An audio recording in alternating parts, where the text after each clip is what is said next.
예, 오늘 우리가 성탄을 앞두고 있습니다. 이번 주 이제 금요일이 성탄절이죠. 이제 5일 남았는데 사실 이제 가만히 생각해 보면 이 성탄이 우리에게 주시는 그 메시지는 참 놀라운 메시지입니다. 성탄이라고 하는 것은 하나님께서 인간의 몸속에 세포로 들어오신 사건이니까.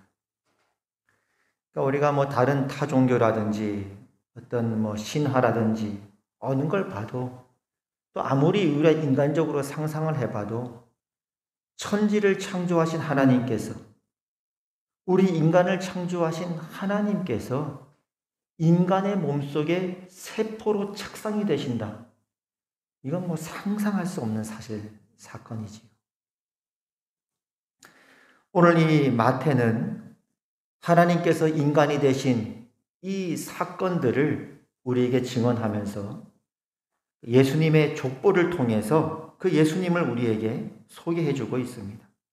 1장 1절에 보면 아브라함과 다윗의 자손 예수 그리스도의 계보라 이렇게 시작을 하는데요. 이 계보란 말이 이제 요즘식으로 하면 족보란 말이죠. 근데 이제 예수님의 계보를 소개하면서 왜 아브라함과 다윗의 자손이라고 하냐면 하나님께서 아브라함과 다윗에게 하신 약속과 깊은 연관이 있습니다. 먼저 이제 하나님께서 아브라함에게 이렇게 약속하셨거든요. 보이는 땅을 내가 너와 내 자손에게 주리니 영원히 이르리라. 내가 내 자손이 땅에 티끌 같게 하리니 사람이 땅에 티끌을 능히 셀 수 있을진데 내 자손도 세리라.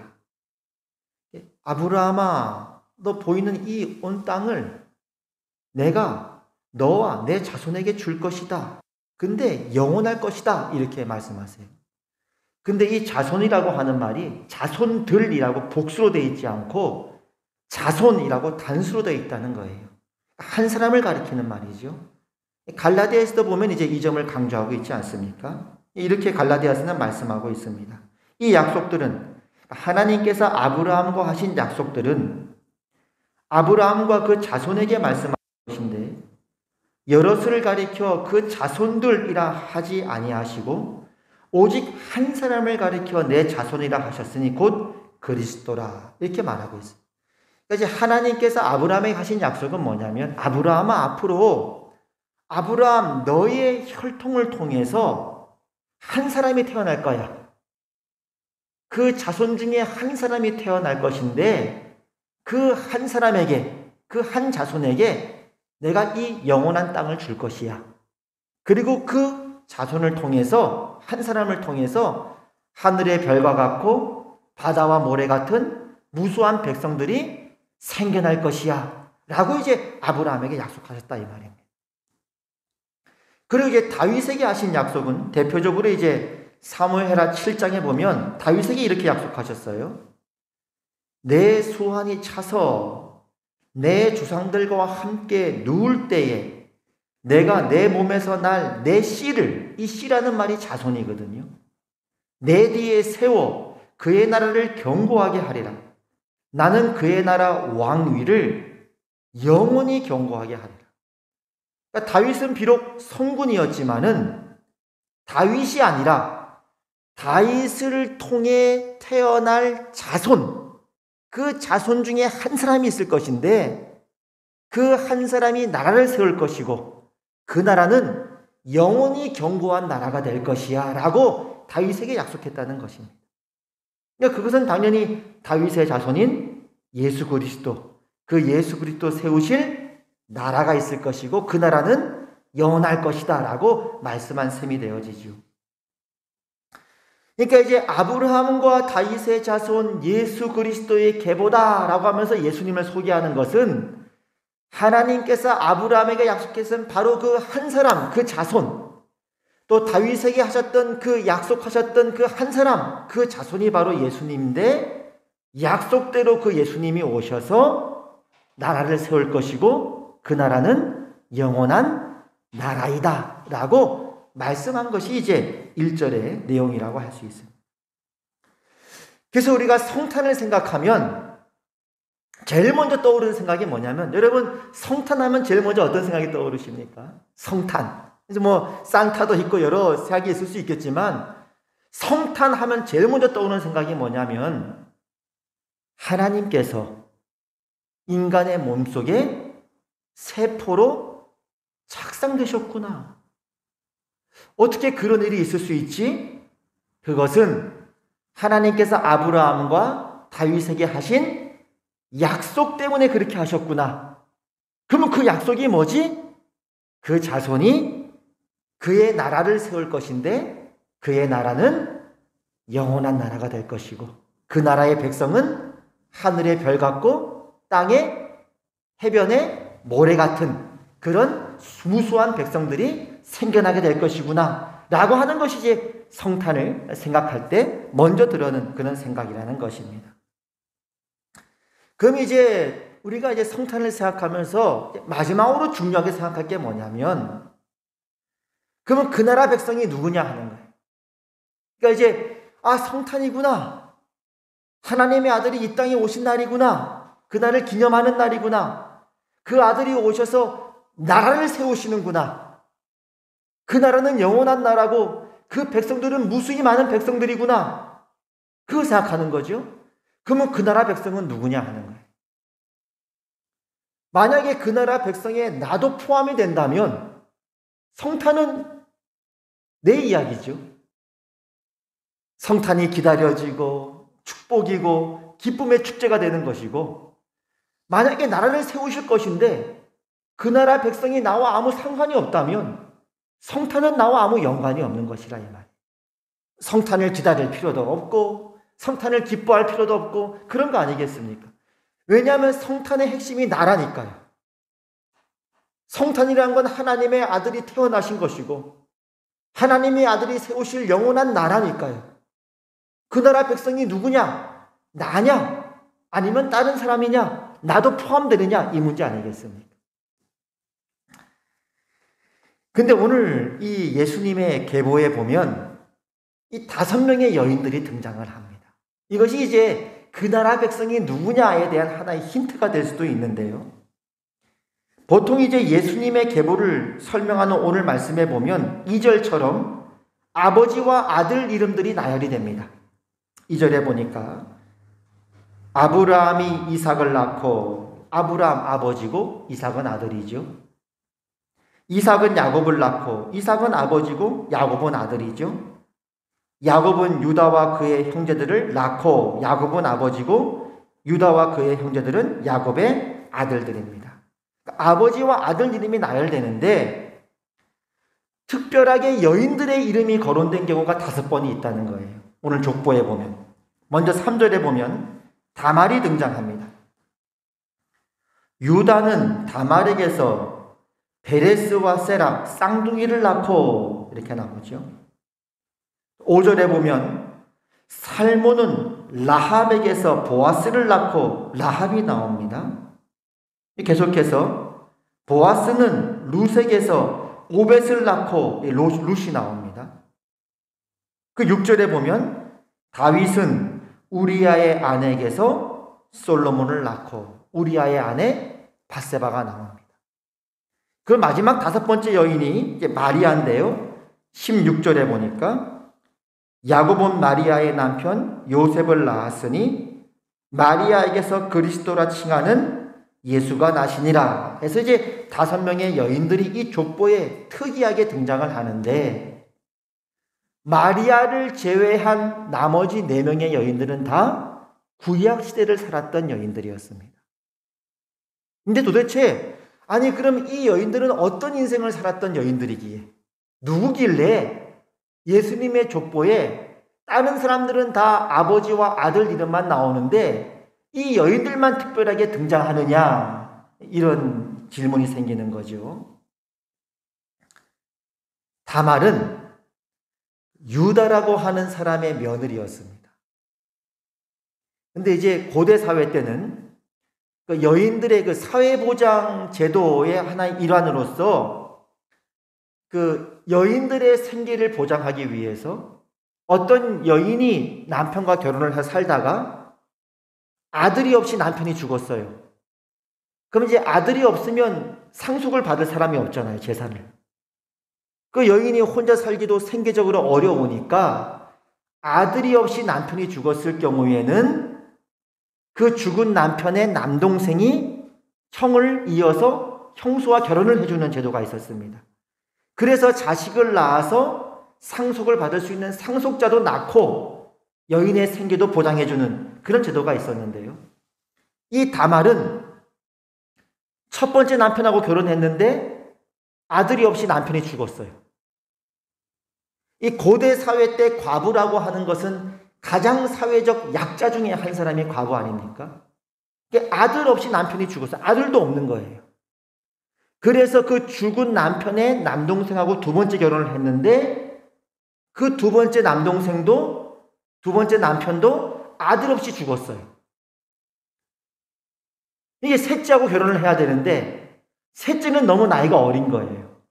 그리고 시아버지 입장에서도 아니 며느리를 얻어가지고 아들 둘이나 결혼시켰더니 둘 다 죽어버렸으니까 셋째랑 결혼시킨다고 셋째가 죽지 말란 법이 없잖아요. 그러니까 이 다말이라는 여인하고 결혼을 안 시켜주고 차일피일 계속 미루고 있었어요. 그러니까 이 다말이라는 이 여인이 아니 자기는 이제 상속받을 아들도 없죠. 그나마 아들이 미래고 희망인데 그리고 시아버지는 결혼시켜주지도 않죠. 생계도 어렵죠. 그러니까 어떻게 했느냐, 이 다말이라는 여인이 창기로 분장을 합니다.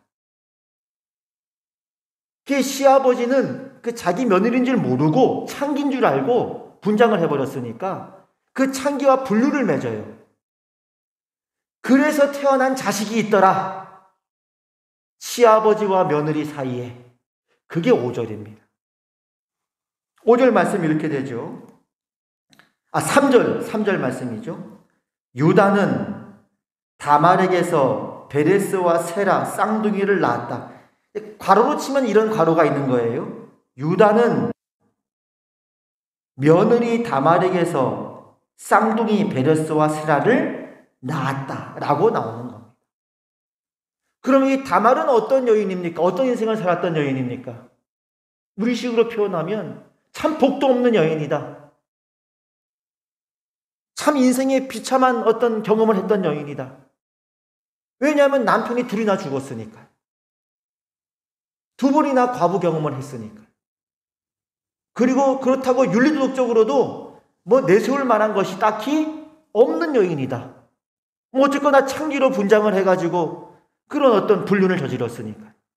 그렇죠? 두 번째 등장하는 여인은 5절에 보니까 라합인데요. 라합은 가나안 족속의 창기 출신입니다. 그러니까 하나님께서 죄가 너무 가득해서 그 가나안 족속을 진멸하라 했던 그 가나안 족속의 창기 출신인데 너무 죄가 가득했던 그 족속의 백성이었을 뿐만 아니라 그 중에서도 창기였던 사람이 라합이었다는 거예요. 근데 이제 곧 하나님께서 그 가나안 족속을 다 진멸하도록 이스라엘 백성을 통해서 진멸하도록 하는 위기에 처했고 본인도 다 망할 수 있는 위기인데 이 창기 출신의 라합이 마지막으로 붙들었던 것은 뭐냐면 하나님의 은혜였어요.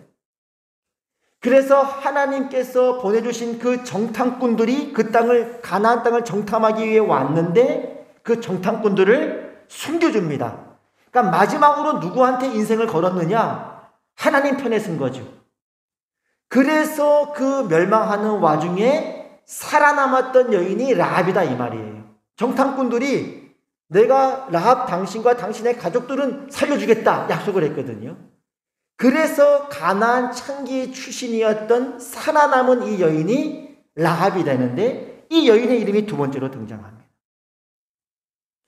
세 번째는 5절에 보니까 룻이 등장하는데요. 여러분 아시죠? 룻은 누굽니까?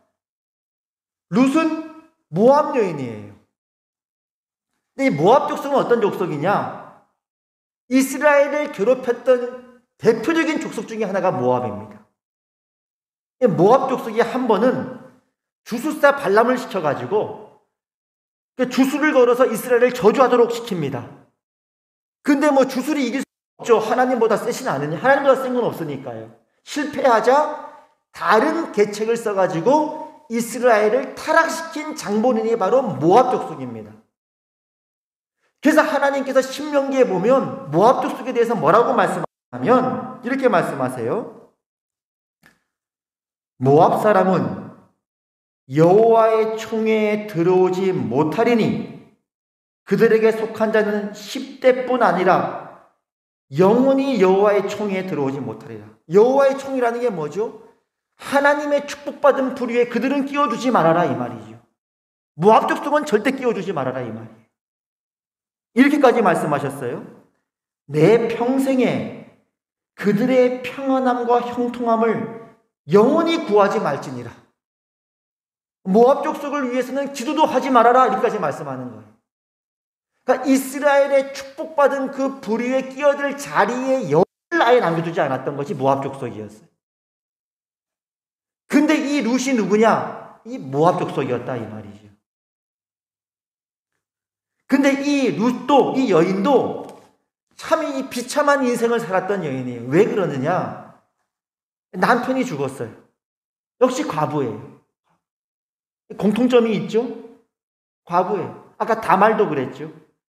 기생 라합도 사실은 남편이 없는 것과 마찬가지죠. 참 비참한 인생을 살았던, 힘든 인생을 살았던 여인들 아닙니까? 남편이 죽어서 과부인데 그 시아버지도 일찍 돌아가신 것 같아요. 그러니까 시어머니도 과부입니다. 그러니까 과부와 과부가 같이 산 거예요. 요즘으로 하면 가장 인생에 어려운 처지에 있는 사람들 중에서도 가장 어려운 처지에 있는 사람들이었어요. 그래서 과부가 된 시어머니를 모시려고 했는데 본인도 과부가 된 며느리였다 이 말이죠. 근데 이 여인이 이제 마지막으로 붙든 건 뭐냐? 하나님의 은혜였습니다. 이스라엘의 하나님의 보호를 받겠다고 모압 땅을 떠나서 시어머니를 쫓아서 이스라엘 땅으로 이주해온 이주 여성이었어요. 이제 사람들이 그 룻을 보면 어떤 생각이 들었을까요? 모압 여인을 보면 어쨌거나 시어머니를 쫓아서 이스라엘 땅으로 들어온 이주 여성인데 한편으로는 안 됐죠.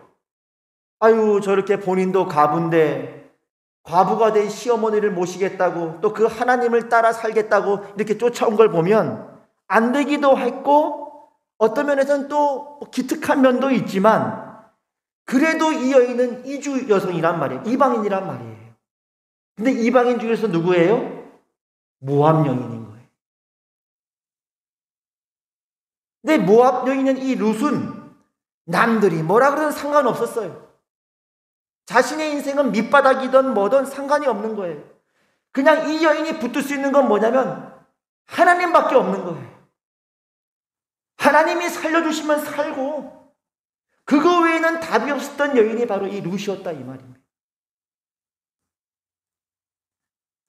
그런데 그 이스라엘 당시 그 사회에 보아스라고 하는 아주 유력한 집안의 사람이 있었어요.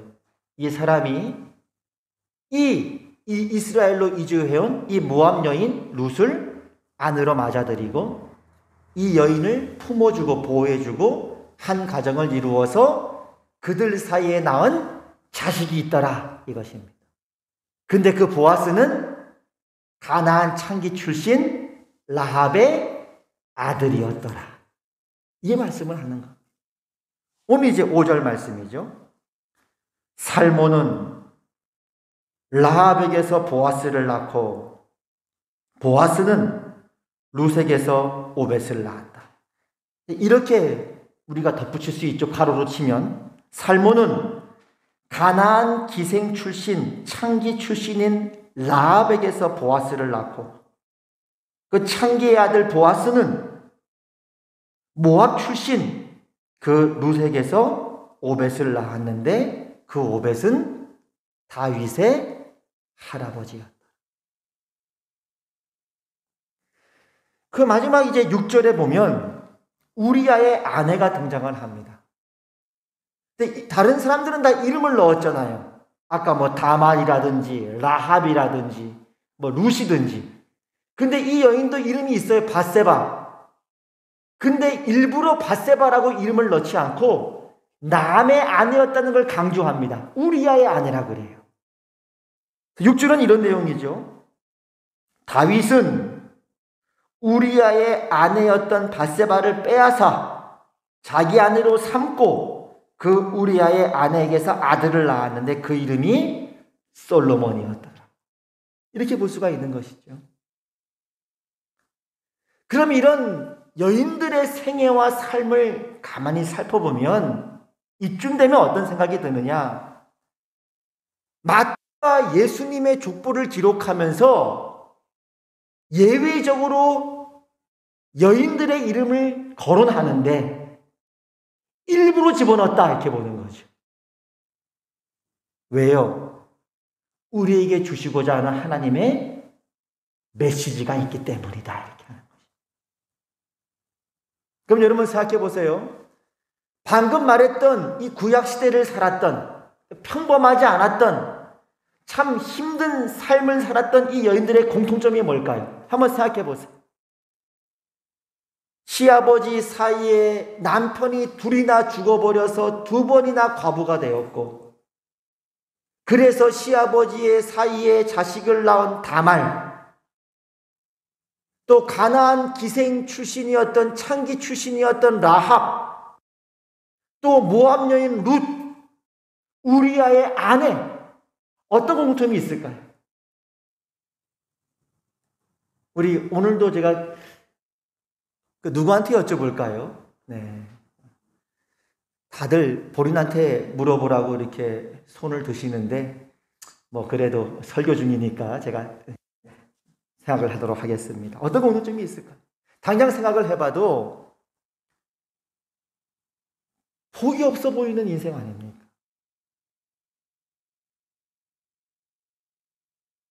결혼했는데 남편이 죽었어요. 그걸 누가 축복이라고 생각하겠습니까? 그것도 요즘보다 더 여성의 인권이 없었고 생계가 보장할 수 없었던 그런 고대 사회인데 아들 없이 남편이 죽어버렸어요. 복이 없잖아요. 내일이 없잖아요. 오늘이 없잖아요. 희망이 없잖아요. 남편이 죽었으니 오늘이 없고 아들이 없으니 내일이 없고, 가나안 창기 출신이었던 라합에게 무슨 오늘이 있고 무슨 내일이 있겠어요? 복이 없잖아요. 밑바닥이잖아.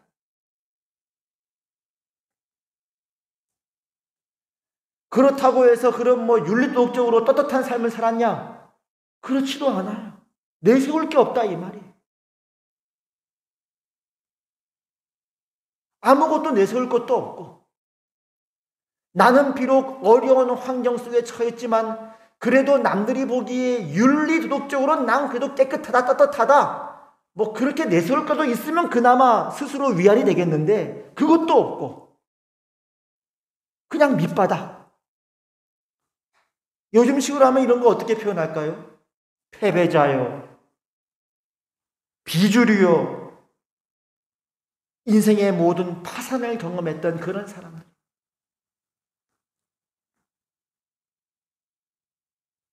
붙을 수 있는 건 뭐밖에 없어요? 하나님이 살려주시면 살고, 그거 외에는 방법이 없었던 사람들. 그런데 이러한 세상 속에 인간으로 태어나신 하나님의 아들 예수님의 그 이후의 행적을 보면요, 그분의 생애 내내 이 여인들과 같은 수많은 사람들이 옆에 같이 있었던 거 알죠? 예수님 주위에 늘 누가 있었습니까? 세리와 창기들이 있었어요. 비슷하죠. 사람들의 손가락질을 받았던 사람들. 잘하면 동정이고 못하면 손가락질하고. 그러니까 예수님 주위에 늘 세리와 창기들밖에 없으니까 사람들이 늘 비아냥거렸어요. 비난거리였어요. 아마 여러분 중에서도 이 마태복음 예수님 족보에 이 여인들의 이름을 소개하니까 아니, 뭐 이런 사람들이 있나? 아니, 목사님 뭐 이런 여인들을 그렇게 강조하면서 설명을 하시나? 그런 사람도 있은지 모르겠어요. 예수님 생애도 그랬어요. 늘 주위에 이런 사람들의 손가락질을 받고 내세울 것도 없고 인생은 그대로 비참해지고 어떤 면에서는 참 밑바닥까지 갔던 그런 인생들을 보니까 사람들은 늘 왜 예수님 저런 사람들하고만 어울리지? 라고 비난거리였어요.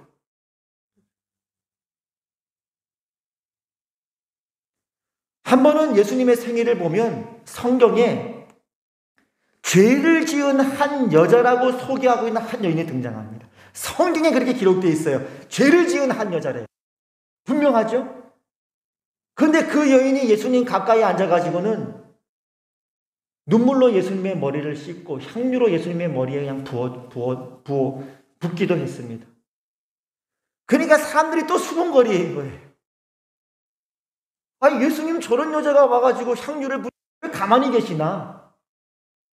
선지자라면 알았을 텐데 모르신 거 아니야? 그렇게까지 했다 이 말. 그러니까 불만스럽죠. 아니, 예수님 족보에 훌륭한 왕과 출신들만 있어도 뭐 그냥 그런가 보다. 하나님께서 인간이 되신 것만 해도 놀라운 사실인데. 근데 이건 왕과 출신도 아니고 뭐 시아버지와 며느리 사이에 태어난 자식이 있지 않나. 가나안 족속의 창기 출신이 있지 않나. 모압 출신의 여인이 있지 않나. 이게 뭐냐 이거예요. 예수님 생애 내내 그랬다는 거예요. 이런 사람들로 가득했다 이 말이에요. 한 번은 간음하다가 현장에서 잡힌 그 여인들을 사람들이 그냥 질질 끌고 왔어요. 예수님 주위에는 그런 사람들이었어요. 늘. 하도 그런 사람들이 많으니까 사람들이 간음하다가 잡힌 여인을 너 딱 걸렸다 질질 끌고 와가지고 예수님 어떻게 하시겠습니까? 이런 여인을요 하고 되물었습니다. 하도 이런 사람들밖에 없으니까. 뭐 경제적으로, 생계적으로, 윤리도덕적으로 뿐만 아니라 영적으로도 파산됐던 사람들이 많았어요. 여러분, 예수님 부활할 때 찾아갔던 여인 중에 마리아가 있거든요. 그건 예수님의 어머니 마리아가 아닙니다. 이름은 같지만 막달라 마리아인데요. 그 마리아가 어떤 사람이었냐? 7 귀신 들렸던 사람입니다. 여러분, 귀신 들렸다 그러면 우리식으로 표현하면 뭐예요? 그냥 뭐 미친 사람인 거예요. 그것도 한 마리 귀신이 아니라 7 귀신 들렸던 여인. 누가 가까이 하려고 그러겠습니까? 그게 무슨 축복받은 인생입니까? 그냥 하나님이 살려주시면 사는 거고 은혜 외에는 살 길이 없는 그런 인생 아닙니까? 한 번은 귀신 들린 딸을 고쳐달라고 하나님께 예수님께 나와서 애원했던 그런 어머니도 있었어요. 그러니까 예수님 주위에는 다 그런 사람들이었다 이 말입니다. 비참하고 무너지고 파산되고 오늘이 없고 내일도 없었던 그런 사람들. 하나님의 은혜를 주시면 사는 거고 그거 외에는 살 길이 없고 예수님이 오늘도 손을 내밀기만을 기다릴 수밖에 없었던, 예수님이 오늘도 우리를 향해서 당신의 미소를 짓기를 바랄 수밖에 없었던 그런 사람들.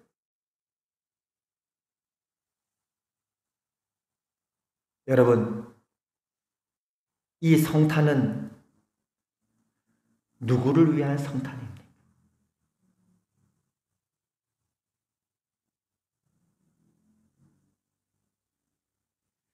하나님께서 누구를 당신의 백성으로 삼기 위해 당신의 아들을 여자의 몸속에 세포로 착상시키셨습니까?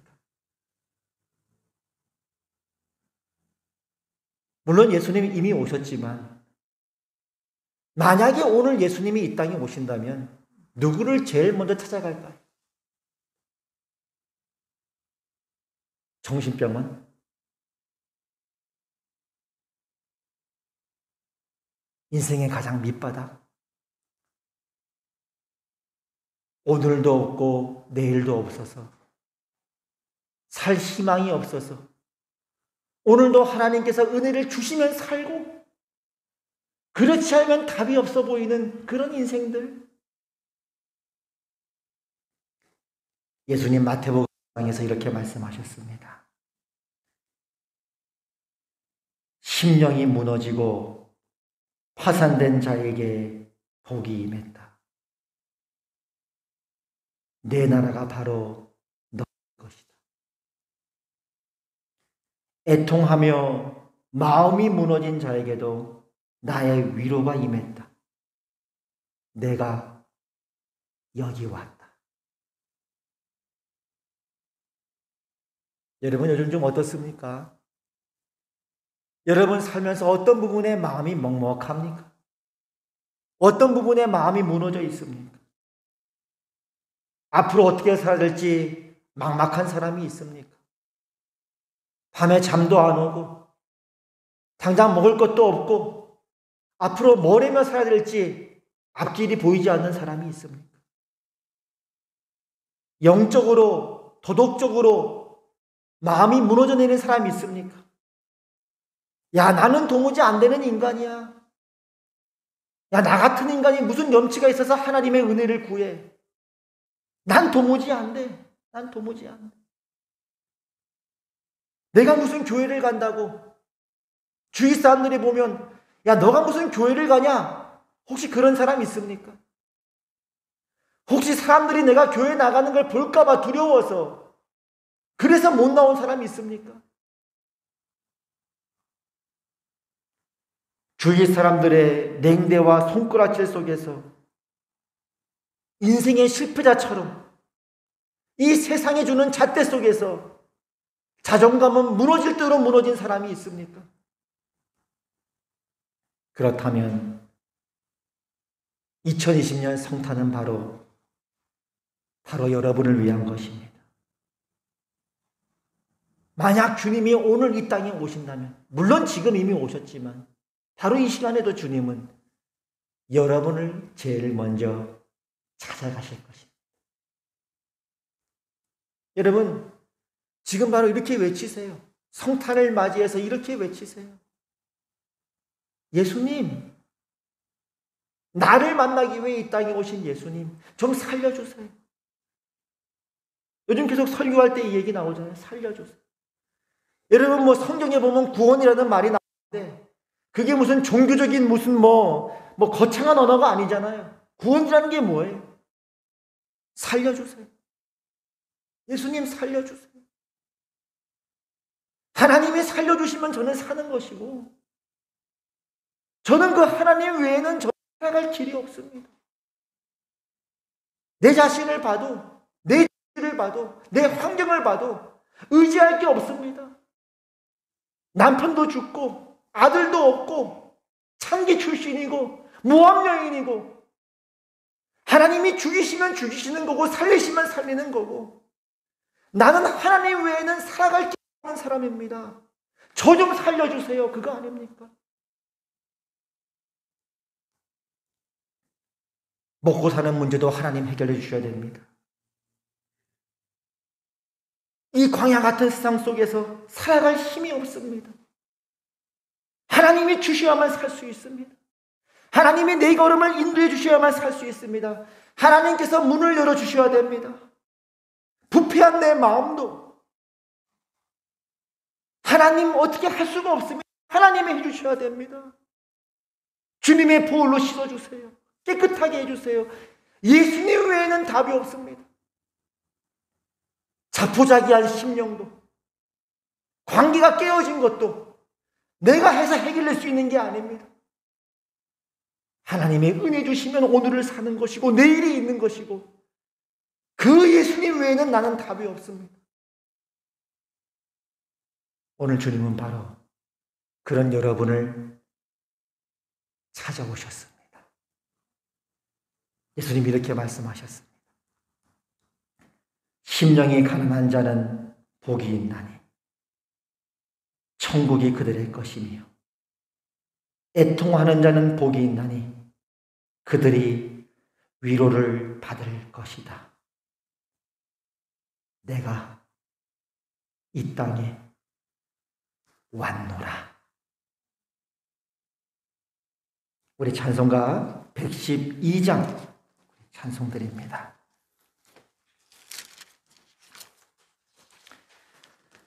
오늘 말씀 생각하시면서 바로 지금 이 시간 나를 만나러 오신 그 예수님을 바라보면서 우리 112장 우리의 찬양을 올려드리겠습니다.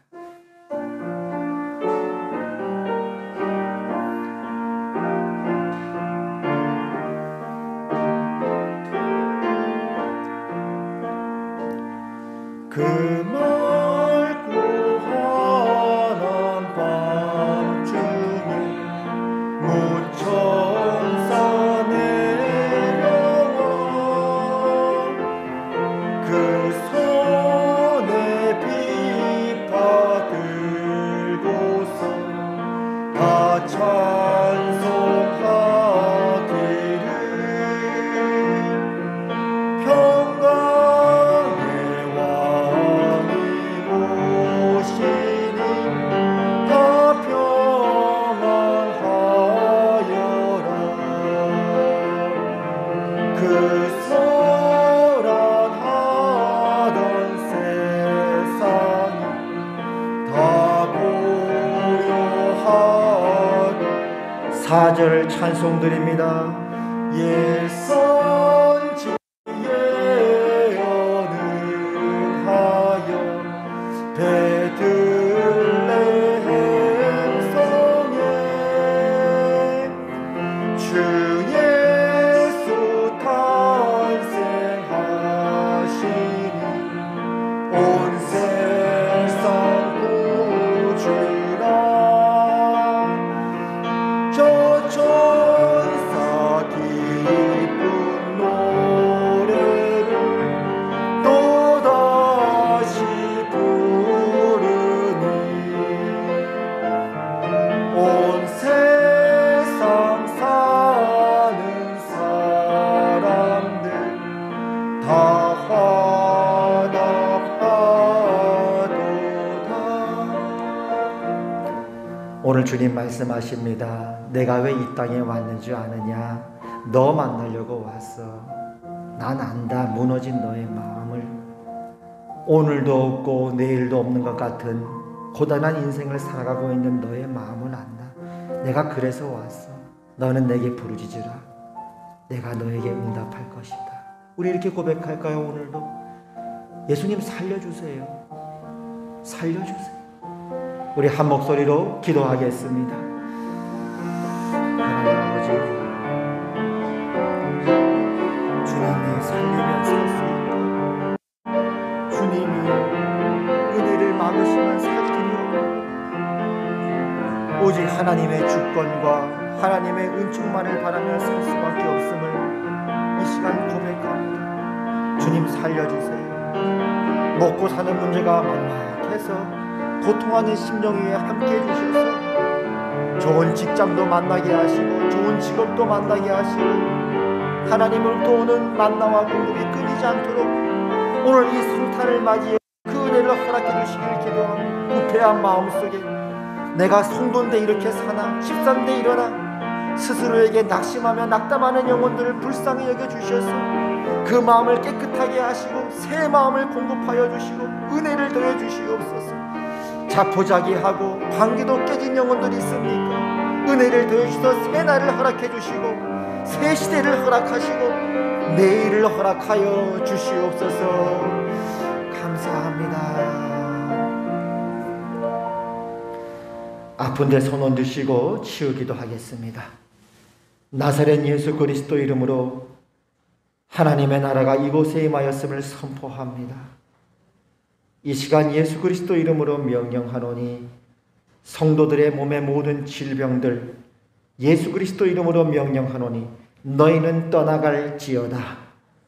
이제는 우리 주 예수 그리스도의 은혜와 하나님 아버지의 그 크신 사랑과 성령 하나님의 감화, 감동, 교통, 위로 역사하심이 내가 누구를 위해 이 땅에 왔는 줄 아느냐? 나는 알고 있던다. 내가 너 만나러 이 땅에 왔단다. 너는 내게 부르짖어라. 오늘 이 말씀 앞에 믿음으로 화답하는 우리 화평교회 모든 가족들과 하나님의 백성들 위해 이제부터 영원까지 항상 함께 하시기를 주님의 이름으로 축원하옵나이다.